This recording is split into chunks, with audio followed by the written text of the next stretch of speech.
ಮಾಡೋದೆಲ್ಲ ಅನಾಚಾರ ಮನೆ ಮುಂದೆ ಬೃಂದಾವನ ಅನ್ನುವಂತಹ ಹಿರಿಯರು ಹೇಳಿರುವಂತಹ ಮಾತಿದೆ. ಅದಕ್ಕೆ ಸಾಕ್ಷಿಯಾಗಿ ಕಾಮಿಡಿ ಕಿಲಾಡಿಗಳು ಖ್ಯಾತಿಯ ಮಡೇನೂರು ಮನು ಕನ್ನಡ ಕಿರುತೆರೆಯಲ್ಲಿ ಸಾಕಷ್ಟು ಕಿರುತೆರೆ ವೀಕ್ಷಕರನ್ನ ತಮ್ಮ ಕಾಮಿಡಿ ಕಚಗುಳಿಯ ಮೂಲಕ ಎಂಟರ್ಟೈನ್ ಮಾಡಿ ಅದೇ ಒಂದು ಸ್ಟೇಜಲ್ಲಿ ಪರಿಚಯವಾಗಿದ್ದಂತಹ ಸಹನಟಿಯ ಮೇಲೆ ಸಾಕಷ್ಟು ಬಾರಿ ಅತ್ಯಾಚಾರ ಎಸಗಿ ನಾಳೆಯಿಂದ ಸ್ಯಾಂಡಲ್ವುಡ್ ಸಿನಿ ಪ್ರೇಕ್ಷಕರನ್ನ ಕುಲದಲ್ಲಿ ಕೀಳ್ಯಾವುದು ಅನ್ನುವಂತಹ ಸಿನಿಮಾದ ಮೂಲಕ ಎಂಟರ್ಟೈನ್ ಮಾಡಬೇಕಿತ್ತು.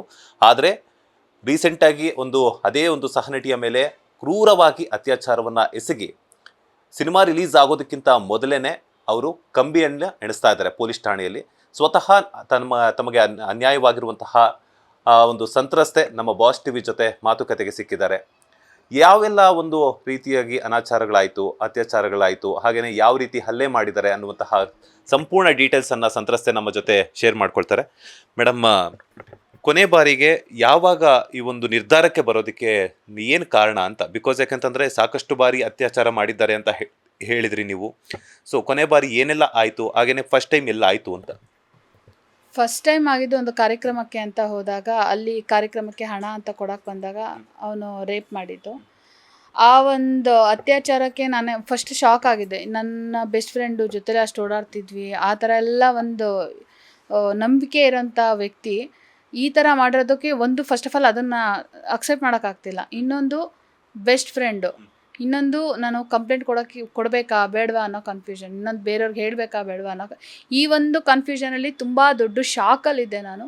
ಶಾಕಲ್ಲಿ ಅವ್ನು ಸಮಾಧಾನ ಮಾಡ್ತಾನೆ ಇದ್ದ. ಬಟ್ ಅದಾದ 2-3 ದಿನಕ್ಕೆ ನಾನಿರೋ ಮನೆಗೆ, ಈ ಹಿಂದೆ ಇದ್ದಿದ್ದ ಮನೆಗೆ ಬಂದು ಕಣ್ಮುಚ್ಕೊ, ನಿಂಗೆ ಒಂದು ದೊಡ್ಡ ಸರ್ಪ್ರೈಸ್ ಕೊಡ್ತೀನಿ, ಗಣೇಶ ಮರಣೆ ನಿಂಗೆ ಕಣ್ಮುಚ್ಚಿಲ್ಲ ಅಂತಂದರೆ ಈ ಥರದ ಮಾತುಗಳೆಲ್ಲ ಹೇಳಿ ನಾನೇನೋ ಅಂದ್ಕೊಂಡೆ, ಏನೋ ಮತ್ತು ನಿನಗೆ ಇದರಿಂದ ಒಳ್ಳೇದಾಗುತ್ತೆ ಅಂತೆಲ್ಲ ಹೇಳ್ದ.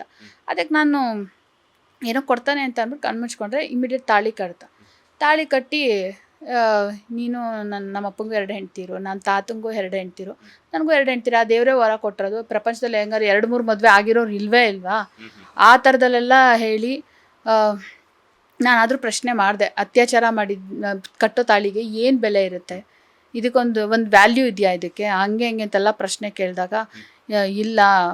ಆಮೇಲೆ ನಾನು ಇನ್ನೂ ಒಂದು ಪ್ರಶ್ನೆ ಏನು ಮಾಡಿದೆ ಅಂದರೆ, ಜನಕ್ಕೆ ಇದು ವಿಷಯ ಗೊತ್ತಾದಾಗ ಜನ ನನಗೂಗಿತಾರೆ, ಅವ್ನಿಗೆ ಹೆಂಡತಿ ಮಗು ಇರೋನೇ ಬೇಕಾಗಿತ್ತ, ನಿಂಗೆ ಬೇರೆ ಯಾರೂ ಗತಿನೇ ಇರಲಿಲ್ವಾ, ಹಂಗೆ ಕೆಟ್ಟದಾಗಿ ಜನ ನನಗೆ ಕಮೆಂಟ್ ಮಾಡ್ತಾರೆ ಹೊರತು ನೀನೊಬ್ಬ ಗಂಡಸು ಅಂತ ದೇವರನ್ನೇ ಯಾರು ಒಂದು ಮಾತು ಅನ್ನಲ್ಲ. ಜನ ಬೈಯೋದೇ ನನಗೆ ಅವಳಿಗೆ ಬುದ್ಧಿ ಇರಲಿಲ್ವಾ, ಹೆಂಡತಿ ಮಗಳಿರೋ ತಲೆಯಲ್ಲಿ ಇರಲಿಲ್ವಾ, ಈ ಥರ ಎಲ್ಲ. ಬಟ್ ಅವನು ನನಗೆ ಹೇಳಿದ್ದು ಇಲ್ಲ, ಅವಳು ಕೋಪ್ರೇಟ್ ಮಾಡಲ್ಲ, ಆ ಥರ ನನಗೆ ಜಗಳ ಮಾಡ್ತಾಳೆ ಮನೆಯಲ್ಲಿ, ಹಾಗೆ ಹಿಂಗೆ ತುಂಬ ನೆಗೆಟಿವ್ ಹೇಳಿದ ನನಗೆ. ಬಟ್ ಅವಳು ನನಗೆ ಗೊತ್ತಿಲ್ಲ ಅಂತೇನಿಲ್ಲ.